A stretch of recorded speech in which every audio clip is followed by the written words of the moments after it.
but it's not easy. To answer your question, it all boils down to a choice, and a decision, and having an insatiable desire to be the ultimate you.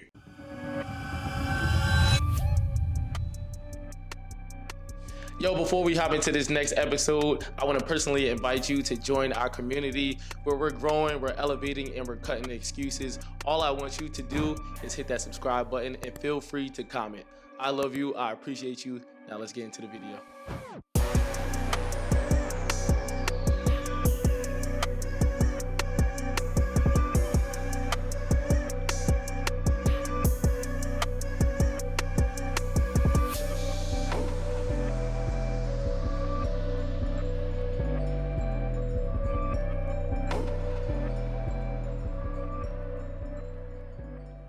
What up, y'all? It's your boy, Rainey, No Excuse. Welcome back to Cut the Excuse podcast. We got a very special guest today. One of my big bros, somebody who, when we first met, we got connected on a similar story coming from that adversity. But when we linked up the first time, you definitely showed a lot of love. You wasn't like one of those old heads that was hating, bro. You know how I do. But he gonna share his story. He gonna give us a lot of game. My boy Iren Rainey. What up, man? Man, I'm glad to be here, man. My guy, how you feeling? I'm doing well. You good? Doing well. Introduce yourself to the people, man. Let them know who you are. Yeah, I'm Iren Rainey, aka the Cheat Code. I do NBA player development consulting.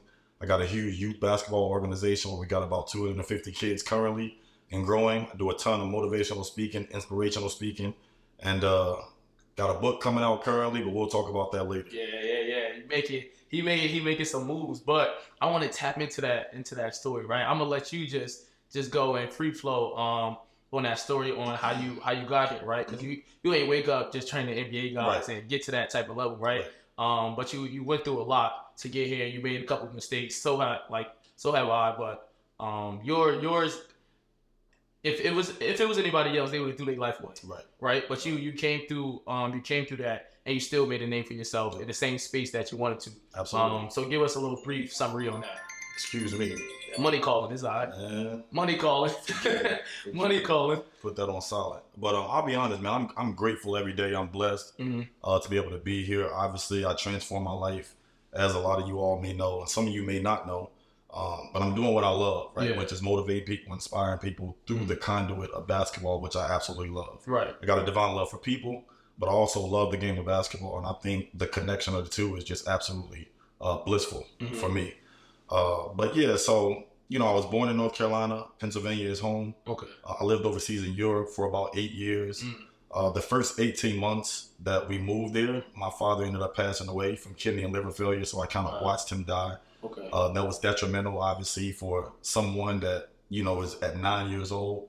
But what I did have was basketball. And, what happened was I got my identity through the sport because I was good at it early.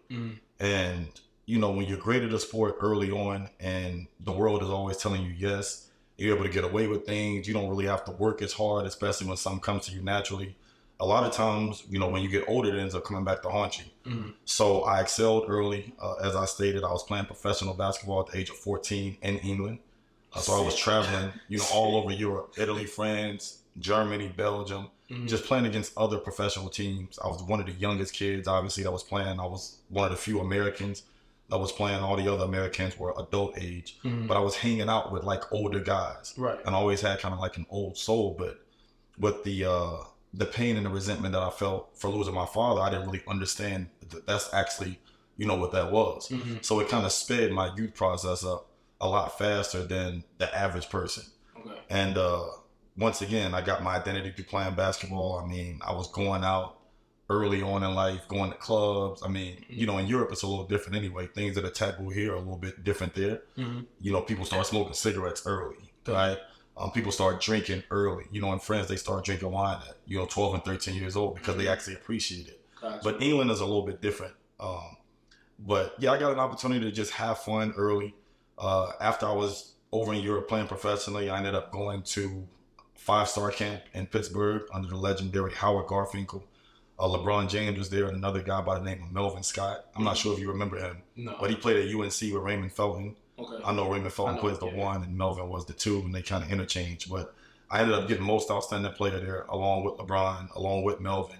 And from there, I ended up going to Oak Hill Academy. Mm-hmm. I don't want to tell everybody too much because, like I said, I got the book coming out.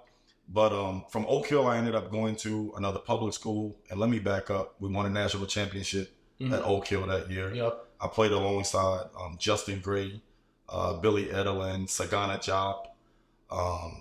Who else? Eric Wilkins, Mario Bogan. So quite a few guys who are known. Rashard Caruth, who was my best friend at the time, played at Kentucky.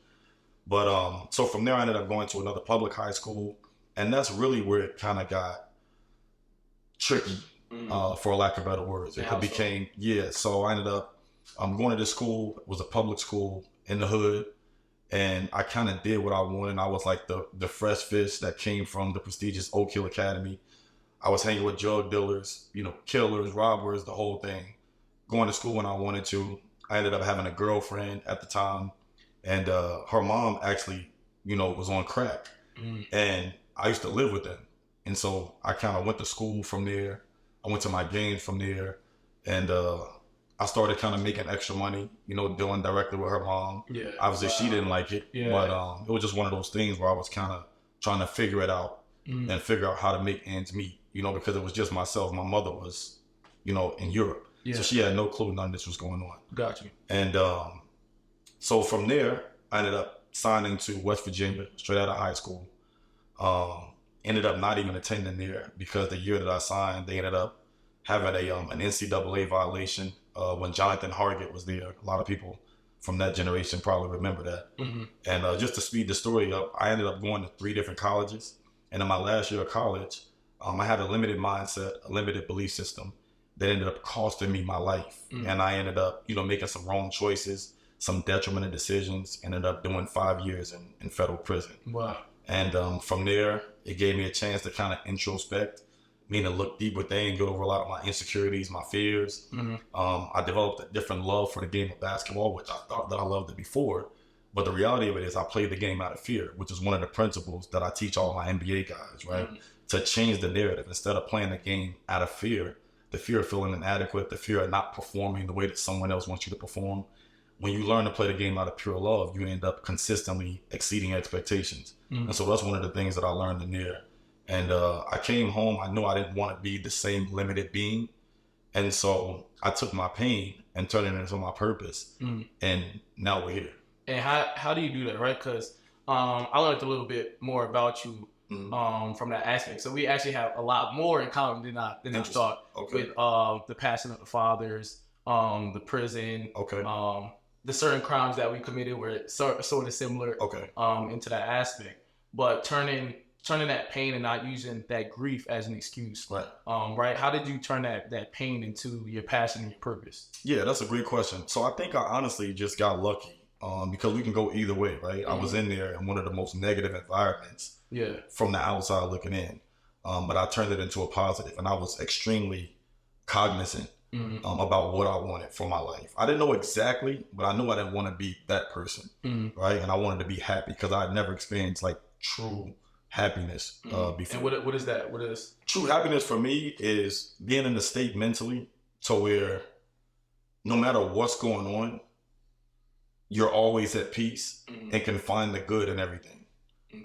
And so that's one of the things that I learned in there. Obviously, that environment is extremely negative. Yeah. I found the highest level of euphoria and peace that I'd ever felt before. Wow. And so to be able to do that there, I'm like, when I get out here, it should be a lot easier, which it wasn't. We'll talk about that too. Yeah. But because I practiced certain habits in there, I was able to translate those habits into the overall life game, and now we're here. But it's not easy. To answer your question, it all boils down to a choice, and a decision, and having an insatiable desire to be the ultimate you, to be able to express the best version of yourself. And I think a lot of people are faced with the same choice, which the easy route is to go backwards, right? And that's normally and typically what people choose is the easy route. The tough route is to overcome your fears and to overcome your thoughts and emotions and to move into a person who you've never been before. And in order to do that, you got to become somebody you've never been. You got to do things you've never done. Gotcha. And that's one of the things that I committed to when I was incarcerated, right, all the way up to now. So what were the things that you done though? Because that's not when you're incarcerated, right? Like you said, I know you say you got lucky, but you can go either way. Absolutely. You can go to that negative, like, I'm already in here, I might as well just be the baddest motherfucker I could be right now. Right. Or, all right, let me change. When I get out, I'm gonna do this. And even when we in there, you hear everybody say, when I get out, I'm gonna do this, I'm gonna be good, I'm gonna get a job, and then 6 months later, you see them come right back. Right. So what were the things that you did that kept you from going that path and saying, all right, I'm here, but I'm not gonna be here again? Right. Great question, man. That's pretty profound. The first thing that I want everybody listening to this to think about is how extremely difficult it is for us to face ourselves. Mm-hmm. That's one of the first things. And I think that's one of the things that I was able to do early. Even though it was extremely tough, it was difficult, I could have blamed a bunch of different scenarios, a bunch of different circumstances, a bunch of different people. But I made a conscious, intentional, deliberate effort to face myself. Yeah. And that's where it started. Okay. I also met a guy in there. His name was Philip Demirs. I know that sounds crazy. Pause on that.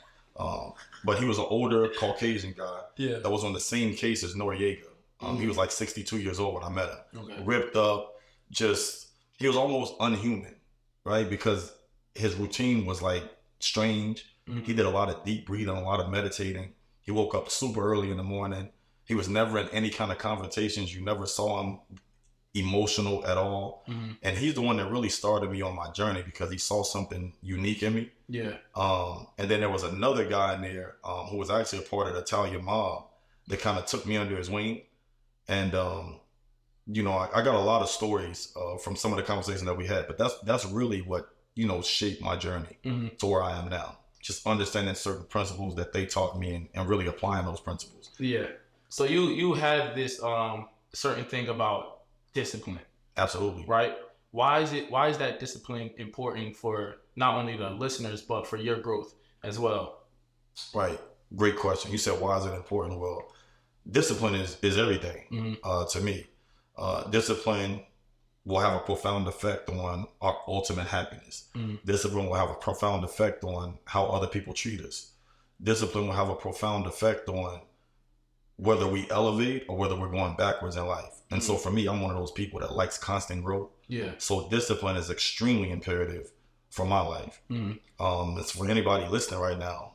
If you do want to elevate, if you do want more for your life, if you want more opportunities, it's extremely important that you become more disciplined. Right. And it doesn't happen overnight. Right. But it can.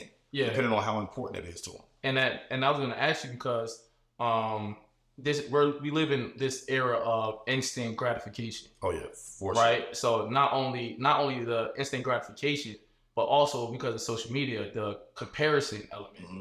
How do you stay disciplined when you have all of these things that's constant, like the constant change of speed, a constant change of fashion, a constant change of mindset? What's cool now? What's not cool? Right. How do you stay disciplined and aligned in that space? Right.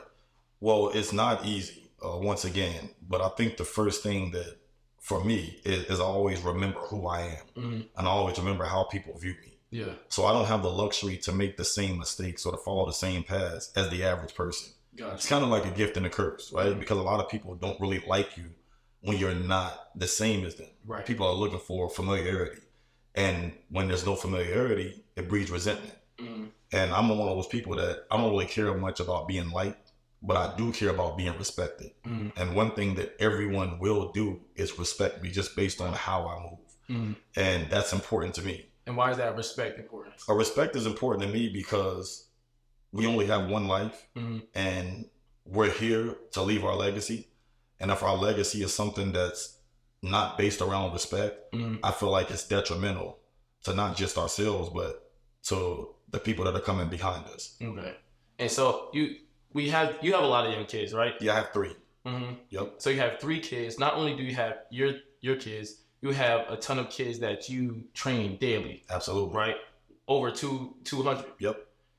How do you teach these kids that this instant gratification and this era of not caring, being ignorant, how do you control that narrative and saying, all right, this basketball thing is what we need to do, but also the discipline, the habits, the rituals that I'll teach you, this is better than what everybody else or that world is trying to give you. Right. Well, my platform is very unique because usually people only train like high level kids or they train lower level kids because there's a lot of money in it. or they train pros. Right. I kind of have all three. And what I've learned to do over time, I'm not perfect. I've learned a lot business-wise over time, because one thing that I found is that even though people ask for the truth and authenticity, a lot of times they don't really want that. Yeah.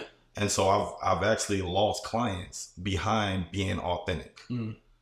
Even though they said that that's something that they wanted. So what I've learned is how to discern who's who. And I've become a lot more patient, and I have a lot of conversations with myself about the client, making sure that I'm operating in the best space mentally for myself and for them. Yeah. And I pick and choose kind of who I give what to. But everybody gets the same platform, right? And I challenge people, I test people through my system, the Iren Rainey system. And when I discern who's who, those are the times that I have those tough, uncomfortable conversations. Oftentimes you'll hear me say certain things in a group, implement certain concepts, or talk about certain philosophies.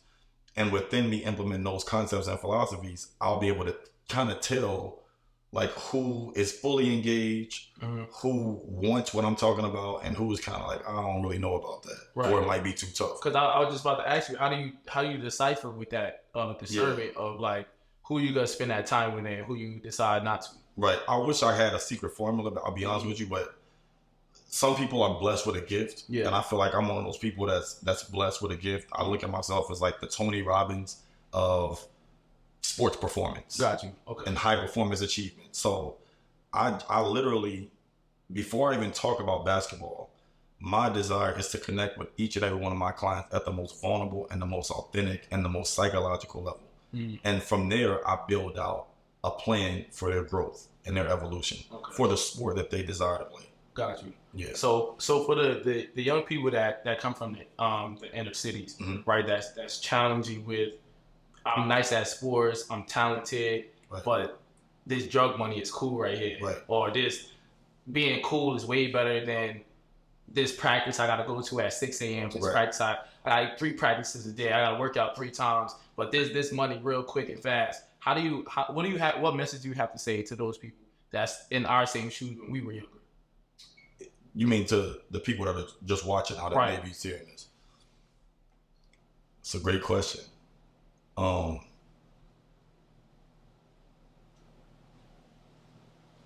message that I probably would have for them, if I had one shot to connect with them, would be to think about what they want for their life, to understand that we all get the same opportunities 24 hours in a day and the power to make choices. And if they truly desire more for their lives, we have enough examples now to follow of people that have actually made it out, that have come from those same circumstances.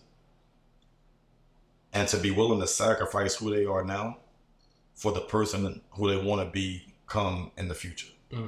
But it will take a lot of invaluable, uncompromising, extremely arduous work. Right. Period. What's that word? I want you to get into that work that it takes. What's that work that it takes? It's more mental work than physical work. They kind of have to, like a snake, they got to kind of shed their skin, right? And be willing to evolve into the person who they truly desire to be. They got to want to let go. They got to want to sacrifice. And they can't really see it as a sacrifice. They have to learn to create the reality of what they do want before it actually happens.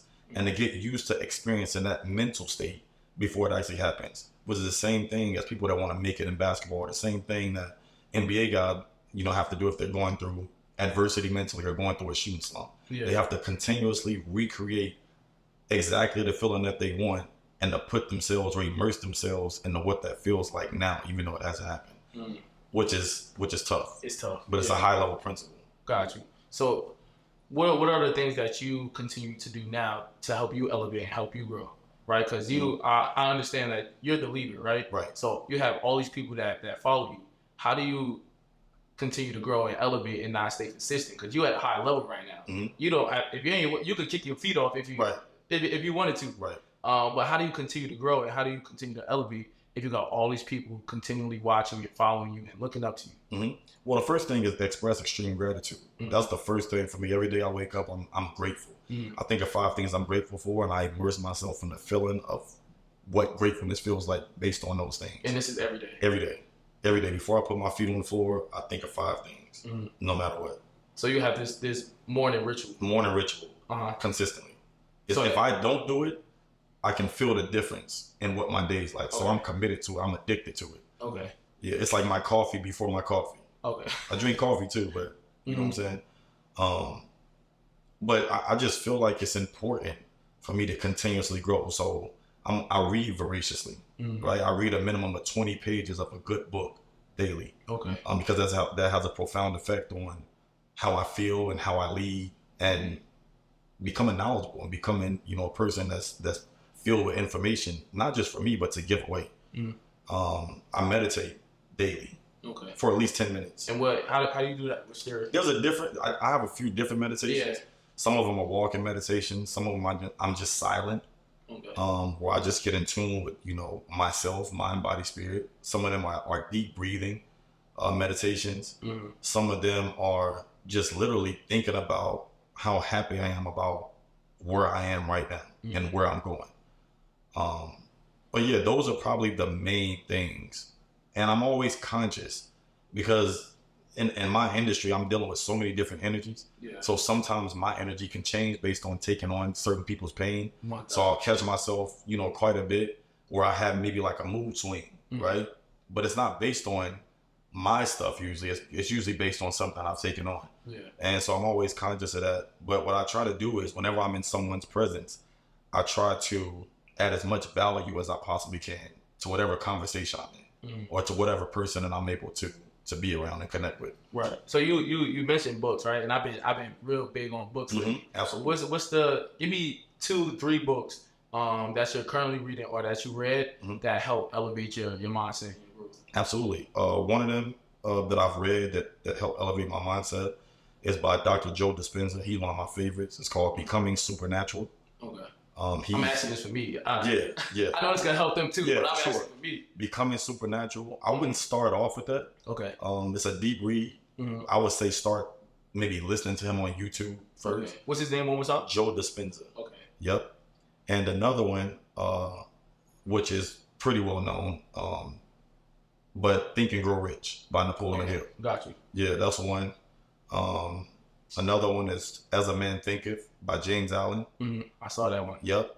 If you want to go a different direction, that's fiction, but it has a non-fiction twist. The Celestine Prophecy is another great read. The Disappearance of the Universe, another great read. So you really be reading? Oh yeah, for sure. Brian Weiss is another one of my favorite authors, and he's big on like past life regression and soul families. Like, you know how you meet someone, or you can meet multiple people, and you feel like you've known them for a lifetime. It could be a female, it could be a male, it could be a family member who you never knew. But he talks about past life regression, and he has a book called Many Lives, Many Masters. He got another one called Same Soul, Many Bodies.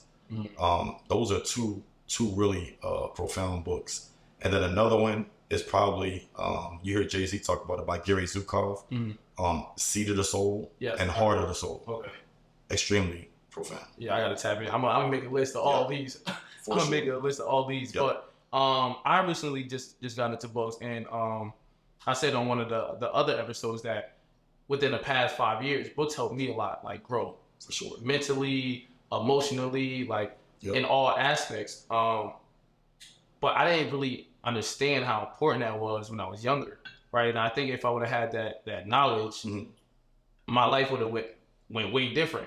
Not that I appreciate my life now, everything I've been through, but just having that knowledge, like I didn't know, like reading books had that much information, or all the secrets is in the book. Yeah. How they do we tell us that? Yeah, they don't tell us that. So now that we have this huge platform, I'm trying to figure out how do we make that cool? How do we make that a thing? So now that kids that was in our predicament, in our situation, they pick up a book and be like, okay, I can learn this, I can learn this. Now they're in a better mindset, so they won't make the same mistakes. Right. Well, I think because of the influx of social media, chaos, technology, I call it the human predicament, it's extremely difficult to get kids to sit still. Right. It's extremely difficult to get kids to stop, assess, and read. That's tough. We got to do more reading, but I feel like we should do less with them to get more. So explain. So instead of just saying, hey, we recommend these books, we put them in an environment where it's fun, where it's engaging, right? Where they're doing something that they want to do. Mm-hmm. And in between those segments where they're not doing it, we give a reward for them maybe reading 3 pages of a book or taking a book, paraphrasing it, Mm-hmm. and then giving them the main points of emphasis and then showing them how it will have a profound effect on their life. Okay. Right? Yeah. And then just spoon feeding them like that until they start desiring more. Okay. Because initially I wasn't a reader either. Yeah. But I understood the importance of it. I understood that the people that had come before me who were billionaires, that's what they do. Yeah. That's what they did. And so I'm like, I don't want to reinvent the wheel. I don't want to be the guy that wants this and is not doing what they do. So let me do what they do, so to speak. And that's kind of what I did. How do we get them to that point of, you can't make somebody want something, right? But we know how good it is now because we finally got here. Yep. How do you get them to view that aspect or that point of exposure? Because I know if they see it, they'll understand, right? The rappers are showing them this entire world, and they're like, okay, I gotta be a rapper in order to make it. Right. How do we expose them to this beautiful life of, we're making it happen by doing something positive, doing something legal, doing something that helps more families and more young people out. How do we give them that exposure instead of, oh, he's a rapper, he sells drugs, he got a whole bunch of girls, he's in a club, that's what's popping right now. Right. I'm a firm believer that we can't change people, right? But what we can do is give them tools. So you said exposure. They love exposure. They just don't like being saturated with it. So if we give them a little exposure here, a little exposure there, I think at some point they'll start to desire it more based on what we're doing consistently, right? Because we're already connected to them. We have a platform, right? And so what we got to do is utilize our platform as much as possible.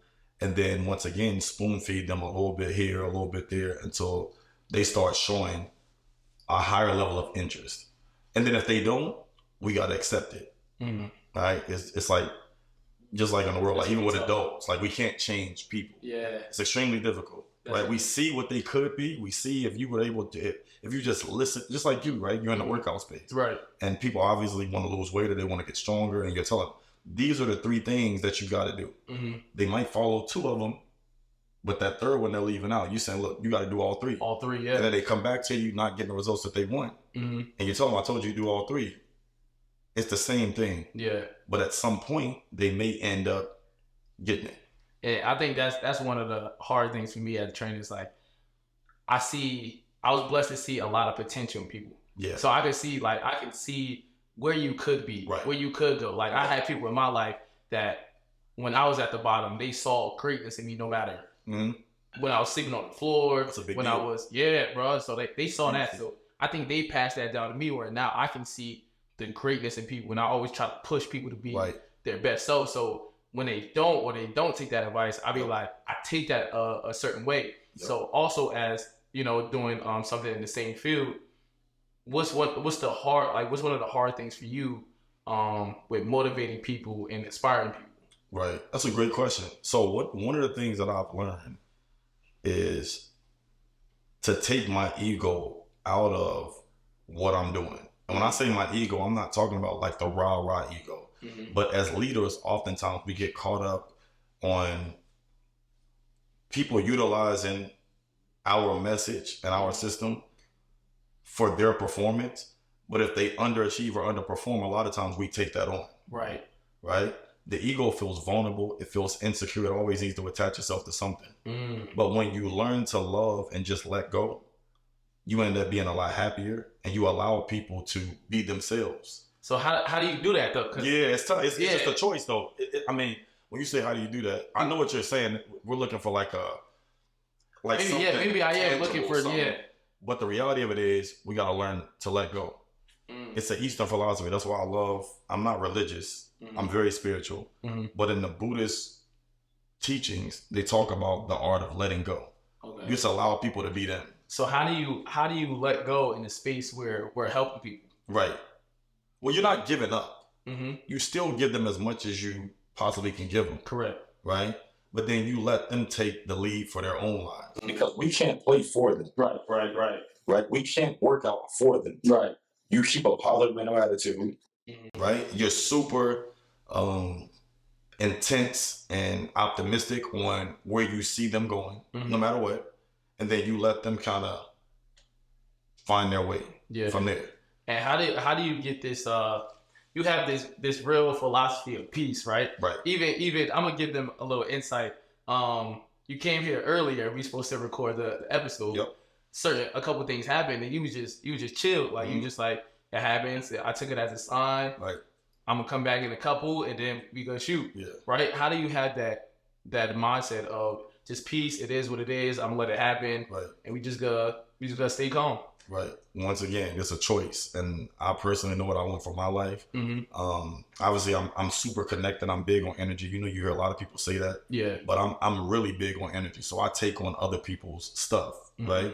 So me and you close. Yeah. So I know for you, you kind of like me. You're a perfectionist, right? And you also don't want to hurt people. Yeah. And you want the best for people. That's why you're in the industry that you're in. Yeah. So if I meet your energy on not wanting to hurt me or like not wanting to respect my time, then now none of us are feeling good. You get what I'm saying? And at the end of the day, we don't get this day back. We don't get this time back. Right. If somebody would have diagnosed me or you or somebody in the room or somebody close to us with something tomorrow, we wouldn't give a fuck about the time that we spent trying to figure out the microphones today. Right. So at the end of the day, Lauryn Hill's song that nothing even matters. Nothing fucking matters. Period. When you really think about it, right? We put a lot of emphasis on relationships. I'm guilty of it too. Yeah. I'm gonna twist it, right? And sometimes I like to feel human, so I do it. But then I catch myself. I'm like, nothing matters. Right. Nothing.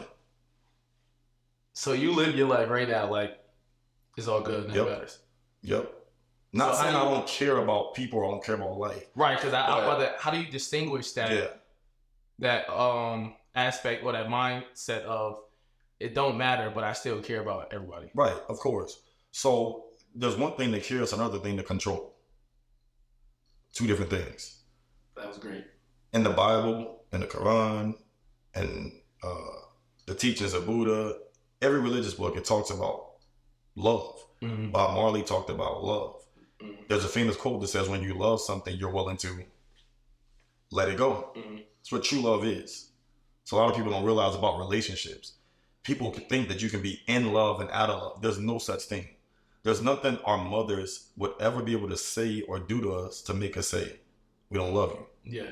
Even if they've hurt us multiple times, even if they've never been there, there's nothing that are going to make us say, I don't love you. Right? Yeah. There's nothing your kids or would ever be able to do to make you say, I know you don't have kids right now, but there's nothing they will ever do to make you say, I don't love you.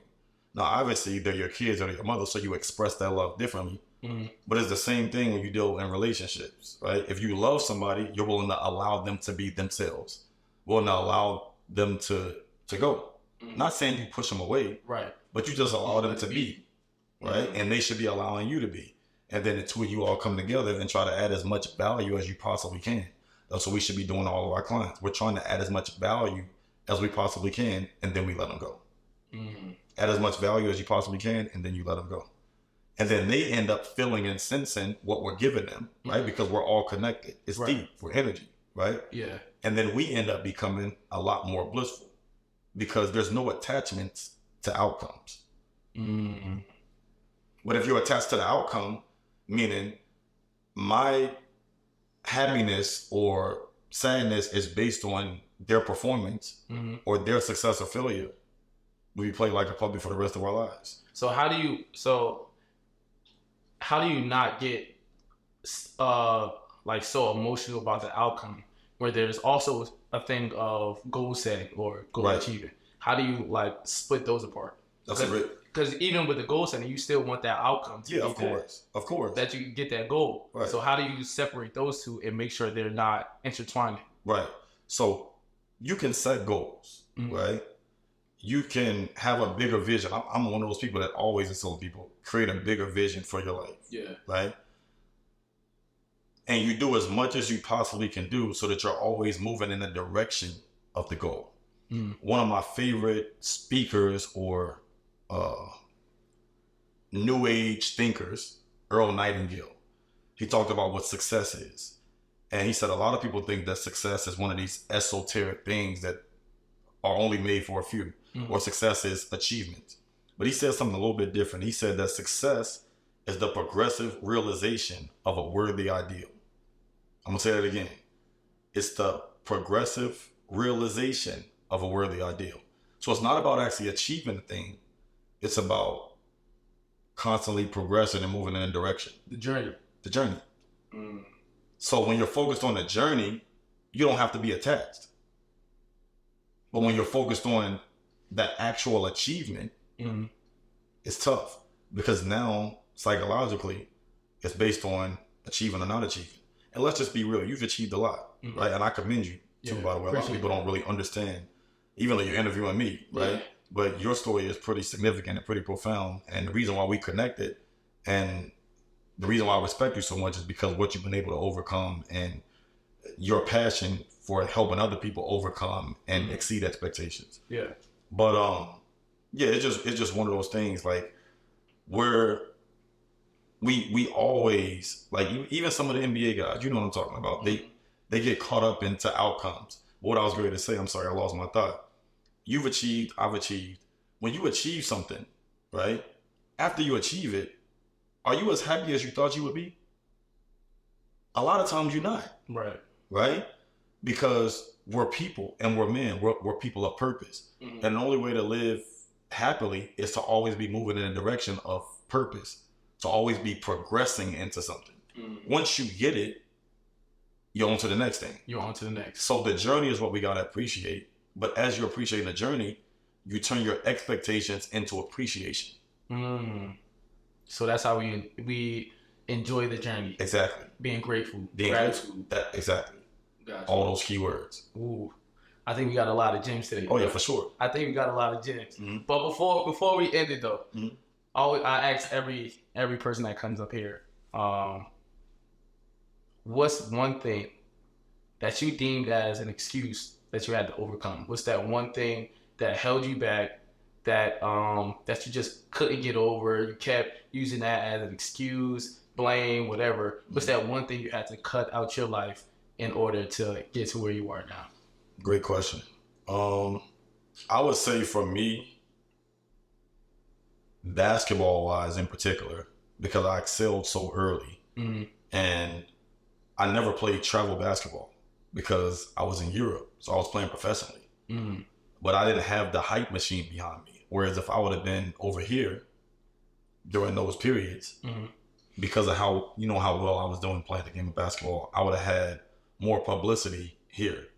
Gotcha. So I kind of got the publicity late, which kind of hurt my chances for playing at the highest level. And so that's one of the things that was definitely on my mind quite a bit, when I was a little bit younger. Yeah. And it kind of, made me play with more of a chip on my shoulder. Gotcha. Especially when I came home and was still able to work out with, 6 NBA teams, right? But it was still on my mind quite a bit because I was playing alongside dudes who I was much better than. Yeah. But because they had a name before, based on where they lived or based on a travel basketball team, there was a little more opportunity there. Yeah. And that's something that definitely had a profound effect on my outlook on life and basketball. And I was bitter at one point, but I was able to overcome that.